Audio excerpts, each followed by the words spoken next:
nosso projeto de hoje, do Evangelho por Emmanuel, vai trazer um texto do livro Caminho, Verdade e Vida, capítulo 21.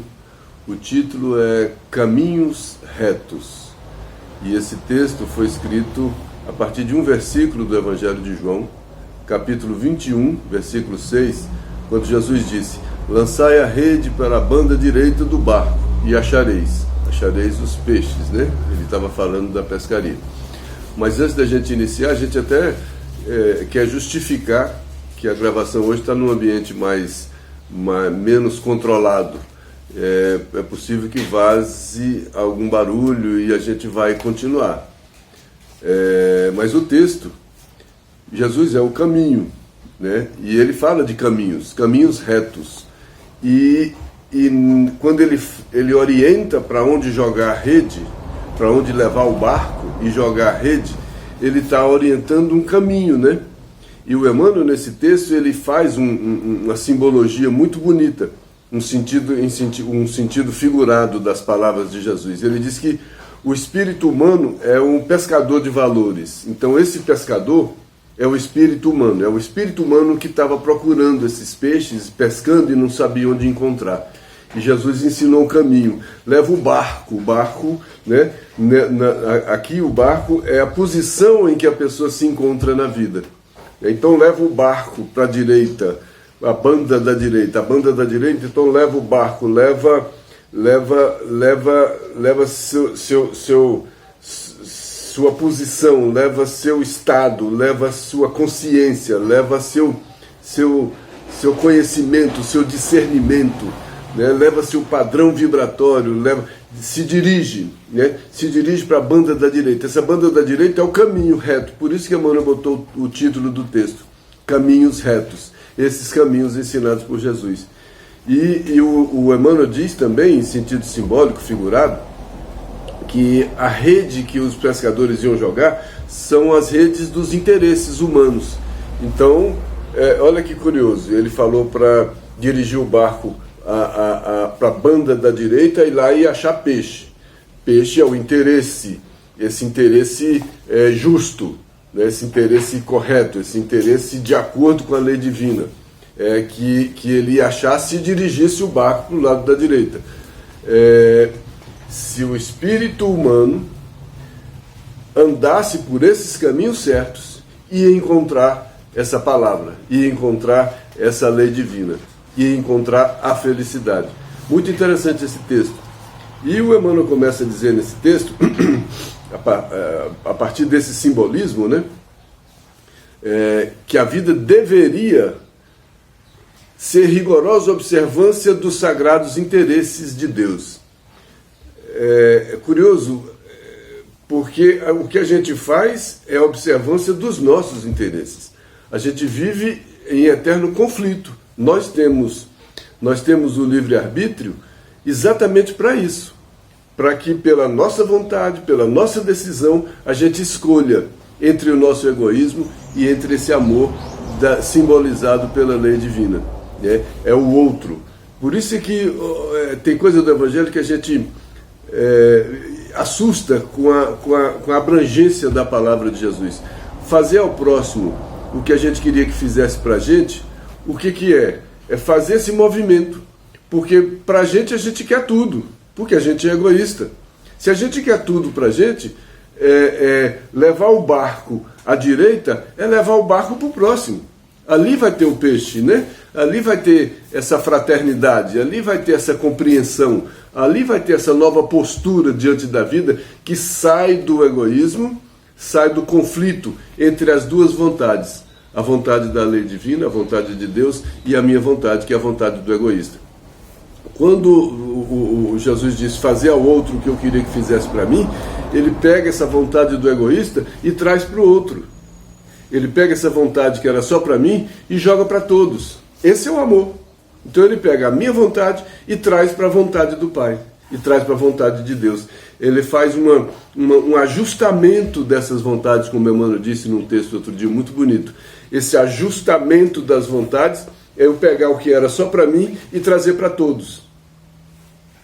Fazer para os outros o que eu queria que fizesse para mim. Aí o Emmanuel diz que deveria ser rigorosa observância da vontade de Deus, que não é a vontade de uma pessoa, que é a vontade da lei divina, né? Mas frequentemente a gente busca se sobrepor aos desígnios divinos, porque, embora a nossa consciência, que manifesta os desígnios divinos, nos alerte para alguma coisa, o que a gente faz é aquilo que a gente quer, é aquilo que a gente deseja. Então a gente se sobrepõe à vontade divina. Eu não consigo fazer ao outro aquilo que eu quero para mim, porque o que eu quero para mim se sobrepõe àquilo que eu devo fazer ao outro. Então esse ajustamento é o que eu não consigo fazer. Embora, é o que ele diz, embora eu tivesse que ter rigorosa observância a isso, eu não consigo, eu sou vencido porque eu busco me sobrepor, os meus desejos. O que são esses desejos, essas coisas que me fazem sobrepor meu interesse ao interesse da lei divina? Minhas imperfeições, e são as tentações. Livrai-nos das tentações é mais ou menos isso. Me livrar, se eu conseguir me livrar de todas essas razões de imperfeição que me fazem tentar me sobrepor à lei divina. Quando aquela frase famosa que a gente conhece do Evangelho, de João Batista, é preciso que eu me diminua para que ele cresça, né? É preciso que eu me diminua, que o meu interesse diminua para que o interesse geral cresça, o interesse do amor, o interesse de Deus, o interesse de Jesus. Essas frases são ditas em momentos específicos, mas elas servem para um contexto geral, elas servem para o conhecimento humano, elas servem para esse espírito humano, né? Que são frases simbólicas que trazem conhecimento. É preciso que eu me diminua, é preciso que esse meu desejo, é preciso que eu pare de querer me sobrepor à vontade de Deus. Porque eu preciso ter essa rigorosa observância à vontade de Deus. E a vontade de Deus não é alguém que vai me dizer, não está escrito em algum lugar fora de mim mesmo, fora da minha consciência. Porque eu vou tomar as decisões, eu tenho livre-arbítrio. Então o crivo, o critério das decisões tem que estar dentro de mim. Não podem estar lá fora, porque no momento em que as decisões se apresentarem, eu não vou ter como perguntar para alguém, e agora o que eu faço? E agora o que eu penso? E agora o que eu sinto? E agora como é que fica? Então eu tenho que crescer a minha consciência, ampliar a minha consciência, para, na medida em que eu vá ampliando a minha consciência, eu vá também ampliando esse meu poder de decisão. Eu vá conhecendo melhor a lei divina em mim, a vontade de Deus em mim. Porque a vontade de Deus em mim está escrito na minha consciência e se manifesta através dos deveres. Então o dever que a consciência me sopra sutilmente é a vontade divina em mim. Por isso que eu também não consigo ter rigorosa observância a esses sagrados interesses de Deus. Porque a consciência me sopra o meu padrão de contato com a lei divina. E eu muitas vezes não consigo me manter aí, porque eu sou vencido pelas tentações, e a tentação sempre traz as minhas imperfeições, de orgulho, de egoísmo e etc. Aí eu me sobreponho, os meus desejos se sobrepõem à vontade do Pai. Muito interessante isso. E isso gera um desequilíbrio. Claro que gera um desequilíbrio. O Evangelho, a vontade de Deus é amor, é compreensão, é o outro, é fazer o outro que eu desejo para mim. E quando eu não consigo fazer o outro que eu desejo para mim, que eu continuo desejando só para mim, e em detrimento do outro, era para eu desejar muitas vezes ao outro em detrimento de mim próprio. E eu faço o contrário. Eu ponho em detrimento do outro e a minha vontade. E isso gera um grande desequilíbrio. É essa desarmonia. Esse desequilíbrio gera infelicidade. E é essa infelicidade, a frustração, a angústia que eu vivo, né? E isso gera também consequências. É o que ele diz aqui. Estabelece então desequilíbrio. Que desequilíbrio? A minha vontade se sobrepõe à vontade de Deus. Isso gera um desequilíbrio. Eu não consigo me diminuir para que o Cristo cresça. E o homem sofre compulsoriamente tarefas de reparação. E aí vem as consequências. e as consequências são compulsórias. Eu não tenho mais como dizer que não, porque eu já dei as causas. As causas são normalmente originadas pelo egoísmo, porque eu não consegui perceber a vontade de Deus naquela ação. E a todo momento na vida, as coisas se apresentam para mim. A todo momento as coisas se apresentam. E eu vou decidindo. Por isso é que nós somos livres. Nós não vivemos só pelo instinto. Qual é o mérito de quem faz as coisas só pelo instinto? Por enquanto, não tem esse mérito de agir pela vontade própria. Por isso é que Jesus não causa constrangimento, não assusta, não amedronta ninguém. Ele mostra para que as pessoas percebam, através da consciência, caiam em si como o filho pródigo, e à medida que caem em si, começam a voltar para a casa do pai, e voltar para a casa do pai é sair do casulo de si mesmo, é sair dessa concha do eu, e partir para esse eu todo, que é o amor, que é a orientação da vontade de Deus. Por falar nessa cortina do eu trouxe até um trechinho, está no livro Fonte Viva, capítulo 101, e Jesus justifica, né? É porque todos buscam o que é seu e não o que é de Jesus. Qual é a finalidade de cada um de nós no dia a dia? A gente busca o quê? Onde é que a gente joga a rede? Já que a gente é esse espírito humano pescador de valores, né? Onde é que a gente está pescando? A gente está pescando num lugar onde não tem esses valores. A gente não vai encontrar esses peixes que são esses valores. Os nossos interesses estão onde? Né? É só na gente. Aí Jesus vem e fala, vai para a banda da direita, vai para o caminho que eu estou orientando, vai para o caminho correto, que lá você vai achar esses valores. Muda os seus interesses, né? Que aí a sua rede vai conseguir encontrar isso. Mas a rede dos seus interesses. E a gente vive emaranhado nessa rede de interesses. E por isso que ela é uma escravidão, que ela nos prende. Nossa rede de interesses, a gente vive como aranha, numa teia. E a gente está envolvido nessa teia, a teia dos nossos interesses, dos nossos, que se sobrepõe ao interesse da vontade de Deus. Olha que abismo que existe. É esse o caminho que Jesus fala, vinde a mim, é para a gente percorrer esse abismo. E não é um caminho exterior, é um caminho interior. É um caminho que eu tenho que por consciência, por vontade, por cumprimento do dever, eu tenho que sair dessa concha do eu próprio e tenho que encontrar no outro os meus interesses. Eu tenho que tirar os interesses só de mim mesmo. Essa rede não pode jogar só isso, eu não posso estar preso dentro dessa rede. Eu tenho que buscar novos valores. Eu tenho que encontrar novos interesses. Interesses fora de mim. Fora de mim onde? Na vontade de Deus. E não somente na minha própria vontade. Então tem muito de consciência disso. Não é questão de... A gente leva muito para o lado religioso e sem nenhum problema. Mas o lado religioso, da religiosidade, é mais para a gente compreender isso. Isso é muito racional. Isso não é questão de cair de joelho. Isso é questão de compreender e depois de fazer. Que são dois grandes momentos. O momento da compreensão, que é o momento da razão, e depois o momento da ação, que é o momento de fazer aquilo que eu compreendi. E a gente às vezes não tem nem a compreensão, outras a gente tem alguma compreensão, mas com a compreensão que a gente tem, que é a consciência, aparece algum dever, é soprado pela nossa consciência algum dever, e a gente não consegue fazer. E a gente esbarra aqui ou ali no cumprimento do dever, porque a gente quer cumprir os nossos desejos e não a vontade do Pai.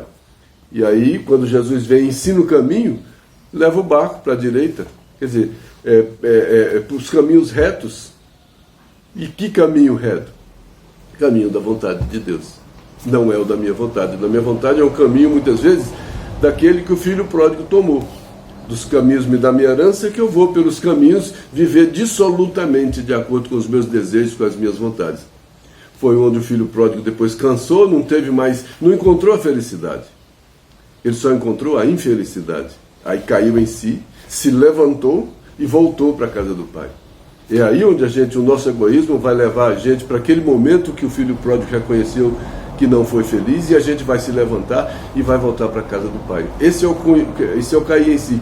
E esse é o evangelho que faz a gente. E esse é o chamado de Jesus. Vinde a mim. E a gente vai ter que cair em si.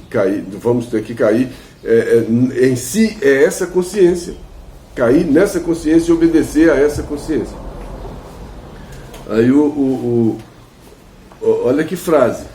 O Emmanuel diz: estudamos com Cristo a ciência divina da ligação com o Pai, mas ainda nos achamos muito distantes da genuína comunhão.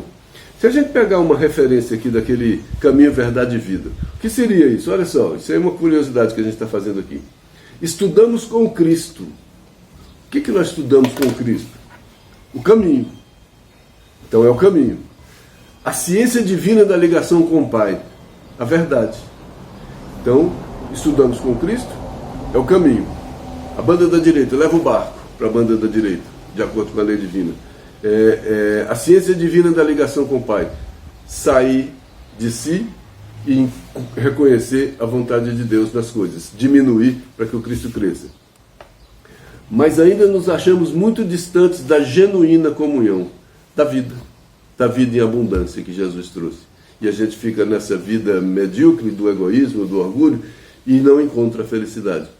Porque somos esses mortos-vivos que eles falam, né? Dos mortos, deixa os mortos, o cuidado de enterrar os seus mortos, etc. A gente está vivo, mas está morto. Então a gente estuda com Cristo essa ciência da ligação com o Pai, e a ciência da ligação com o Pai é esse ajustamento de eu sair de mim mesmo e encontrar o outro, encontrar o amor, encontrar essa lei divina. Né? Mas para isso eu tenho que quebrar essa concha. Ele fala aqui do mito do Narciso, né? Da antiga lenda do Narciso, e a gente sempre lembra dessa lenda. O que era essa lenda? Falaram para o Narciso que ele ia ser feliz. A busca da felicidade é a comunhão com o Pai.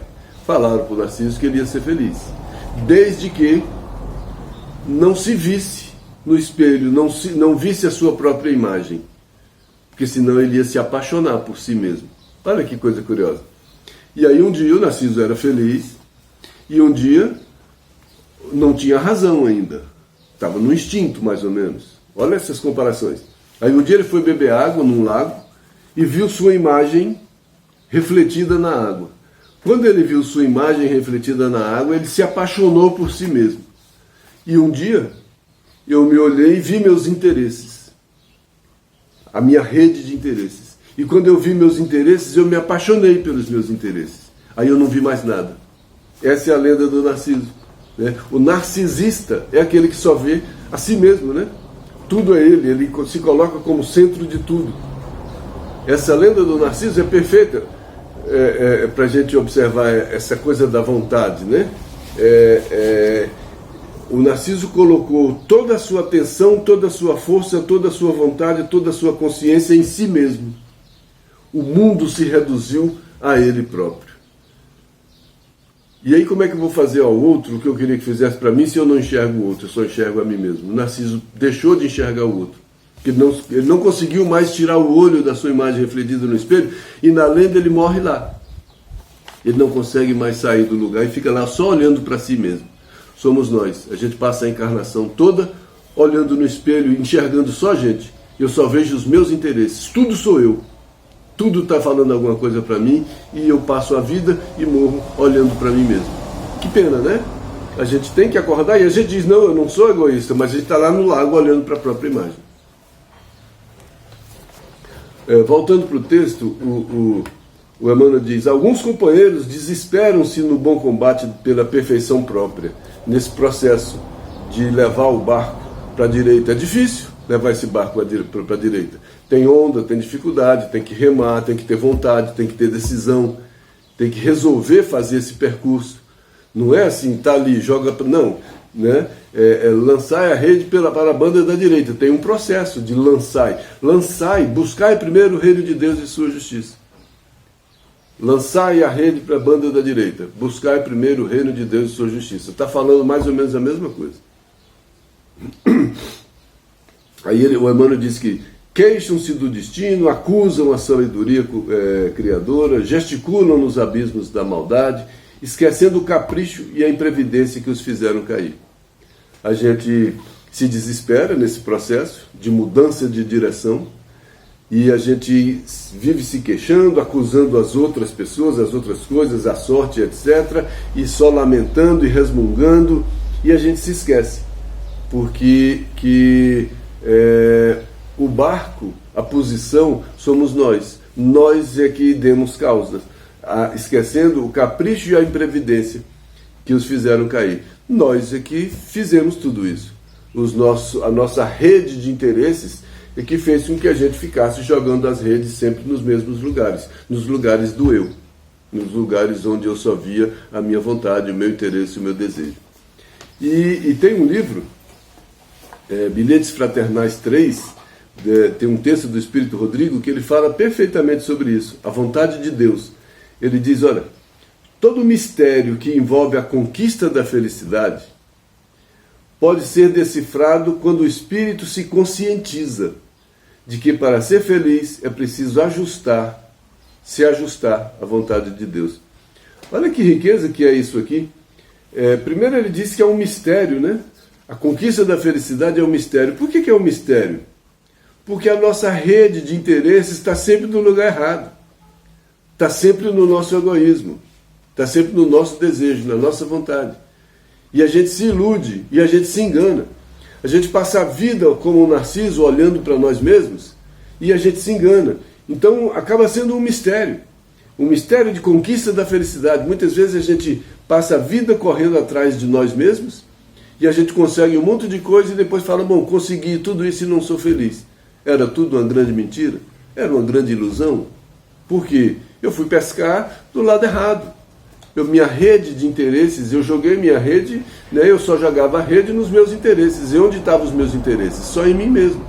Não era na vontade de Deus. Então o mistério, esse mistério que tira esse véu, que esconde essa verdade, da conquista da felicidade, que a felicidade não está só em mim, a felicidade está no todo, olha só, né? E o mistério que envolve a conquista dessa felicidade pode ser decifrado, por exemplo, pode ser compreendido. Como é que ele vai ser decifrado? Quando é que eu vou compreender o mistério da felicidade? Quando eu cair em mim mesmo e me conscientizar. Eu tiver consciência que para eu ser feliz eu preciso ajustar a minha vontade à vontade de Deus. Eu preciso trazer minha vontade para cá. Sair de mim, quebrar essa concha do eu. Eu trazer essa vontade para o outro, fazer ao outro o que eu queria que fizesse para mim mesmo. Eu pegava isso e trazia para cá. Esse é um caminho, mas é um caminho interior, porque o que me faz querer tudo para mim está dentro de mim. É um sentimento de egoísmo. Então, se eu não mudar esse sentimento, eu não vou mudar a minha prática. Eu não vou mudar meu pensamento. Eu só penso em mim porque eu sinto que é isso. Não é por outra razão. Eu só faço coisas do meu interesse porque eu só penso em mim, porque eu só sinto isso. E o Espírito Rodrigo ainda continua. Identificar a vontade do Pai, olha só. Então, eu tenho que ajustar a minha vontade à vontade do Pai. Mas eu tenho que identificar essa vontade do Pai. Onde é que ela está? Onde é que ela está? Nos meus desejos? Nas minhas imperfeições? Nas minhas vontades? No meu prazer? No meu comodismo? Muitas vezes ela está no contrário. Porque sair de mim não é fácil. É muito mais fácil eu querer tudo para mim. Sair de mim não é fácil. É dolorido, é sofrido. Identificar essa vontade é um desafio constante. Mas ele fala o desafio constante à razão e ao coração. Olha como ele diz. Identificar a vontade do Pai é um desafio constante à inteligência, enquanto ajustar-se a ela é testemunho eloquente de ascensão espiritual. Espíritas, amai-vos. Espíritas, instruí-vos. Identificar essa vontade é um desafio à inteligência. Espíritas, instruí-vos. E ajustar-se, quer dizer, cumprir isso, é um testemunho de ascensão. Ajustar é testemunho. Fazer é um testemunho. Por que é um testemunho? Porque eu vou fazer uma coisa muitas vezes contrária àquilo que eu quero.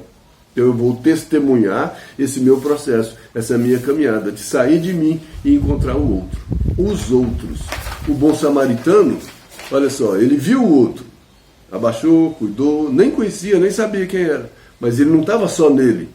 Ele não estava só nos seus desejos, o que vão falar de mim, o que vão pensar. Olha como eu estava presente em todas as desculpas dos outros. Mas o bom samaritano, ele não botou problema nele, ele não pensou nele, ele pensou no outro, porque ele enxergou o outro.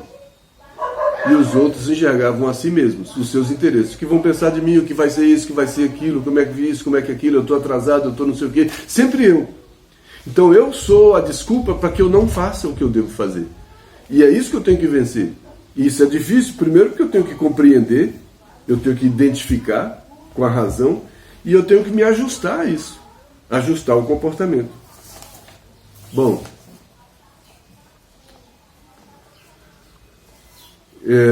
aí no texto o Emmanuel fala exatamente isso, né? O espírito humano é o pescador de valores. A gente veio aqui foi para isso, para pescar.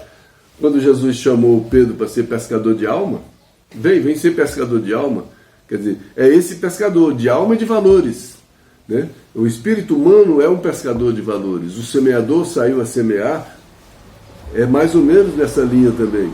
E a posição em que se encontra o barco, onde é que esse barco está nesse grande oceano da vida? Em que lugar, em que ponto esse barco está? Né? E os são a rede, né? E aí, ainda no livro, no texto A Vontade de Deus, o Espírito Rodrigo diz: trabalhar para ajustar-se. Então eu preciso trabalhar, eu não vou fazer esse ajustamento de graça. Esse é o bom combate, esse ajustamento é o bom combate. Trabalhar para ajustar-se à vontade de Deus é um testemunho exigido pela consciência de cada um. Então esse trabalho de ajustamento é o meu dever. Então o meu dever é o trabalho de ajustamento, é difícil. Então trabalhar para me ajustar é cumprir o meu dever. É o testemunho exigido pela consciência. Uma vez que aí se encontra o segredo da felicidade. Onde é que encontra o segredo da felicidade de acordo com o Espírito Rodrigo? Que ele falou que, lá atrás ele falou que é um mistério, né? O mistério que envolve a conquista da felicidade. E aqui ele acabou com o mistério. Acabou com o mistério que ele disse onde se encontra a felicidade. Jesus disse isso quantas vezes, né? O segredo da felicidade é cumprir o nosso dever. Então está onde o segredo da minha felicidade? Está lá fora? Está no padre, no pastor, no médium? Está onde? O segredo da minha felicidade está em mim, em cumprir a lei divina que está escrita na minha consciência, e que ela é progressiva, e minha consciência vai ampliando, novos deveres vão aparecendo, e eu vou ter que ter força para que, à medida mais, eu consiga fazer mais também. Porque só compreender mais, eu estou com uma asa só. Eu preciso ter as duas asas, compreender mais e fazer mais, sempre de acordo com a nova compreensão. Porque a nova compreensão traz novos deveres, e novos deveres trazem novas dificuldades. E como eu acho que eu já estou no céu, as novas dificuldades eu falo, não, isso aí depois, eu já estou bom. A gente nunca acha que, né? A gente para, a cada passo que a gente dá, a gente para descansar. E a caminhada é permanente. Bom, então trabalhar para esse ajustamento, ninguém faz esse ajustamento da sua vontade com a vontade do Pai sem trabalho, né? É cumprir o dever, é testemunhar a própria consciência. E na consciência, no cumprimento do dever, existe o segredo da felicidade. E esse segredo da felicidade é o objetivo da evolução espiritual, é o nosso grande objetivo. E o Emmanuel diz: convém consultar a vida interior em esforço diário. Dedicai vossa... Emmanuel não, o Espírito Rodrigo. Dedicai vossa atenção aos caminhos retos e achareis o necessário. A nossa atenção, dedicar nossa atenção, nosso foco, nossa rede de interesses. O que ele está dizendo? Foca sua rede de interesses onde? Buscar primeiro o reino de Deus e sua justiça. É aí onde eu tenho que botar a minha rede de interesses. Buscar primeiro o reino de Deus. Então eu tenho que focar no que é imortal, no que é eterno, na lei divina, e não nos meus desejos imediatos. Bom, o texto era esse, cabe sempre mais comentários, mas que a gente possa aprender a conduzir esse barco, né? que a gente seja esse pescador e que a gente consiga ouvir as orientações de Jesus para onde a gente jogar a nossa rede de interesses, para onde eu jogo minha rede de interesses, para onde o meu desejo pede ou para onde a vontade do Pai que se expressa em mim através da consciência e do dever. Enquanto eu não conseguir ter força suficiente para travar o bom combate e cumprir os meus deveres, eu não vou encontrar a felicidade. Que Deus nos abençoe.